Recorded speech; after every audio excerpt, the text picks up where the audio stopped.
আরে রাজু দেখো ওখানে একটা কচ্ছপ বসে আছে। আরে মিনা তুমি কি বলছো? আরে সত্যিই তো ওখানে একটা কচ্ছপ বসে আছে, তুমি ওখানে দাঁড়াও, আমি কচ্ছপটা ধরে নিয়ে এসে। আরে কচ্ছপটা তো চলে গেল।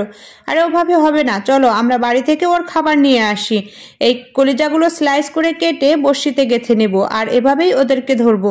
চলো এভাবে বড়শিতে গেঁথে তারপরে পানিতে ছেড়ে দেই। দাঁড়াও তুমি, আমিও একটা গেঁথে নিচ্ছি, দেখো তো ঠিক আছে কিনা। হ্যাঁ অবশ্যই, চলো এখন আমরা এভাবে পানির ভিতরে ছুঁড়ে দেই। মিনা তুমিও একটা দাও। আচ্ছা ঠিক আছে, আমিও দিচ্ছি। এভাবে দিয়ে তারপরে বড়শিগুলো মাটিতে গেঁথে দেয়। বন্ধুরা তোমরা কি আল্লাহকে ভালোবাসো নাকি শয়তানকে ভালোবাসো? যদি আল্লাহকে ভালোবাসো তাহলে ভিডিওতে লাইক করে চ্যানেলটা সাবস্ক্রাইব করে দাও। চলো এবার আমরা মাছগুলো তুলি, দেখি বড়শিতে কি বাঁধছে। আরে এতে একটা মাছ বেঁধেছে, দেখো আমি আমার বড়শিটা ওঠাচ্ছি, দেখি এটাতে কি বেঁধেছে।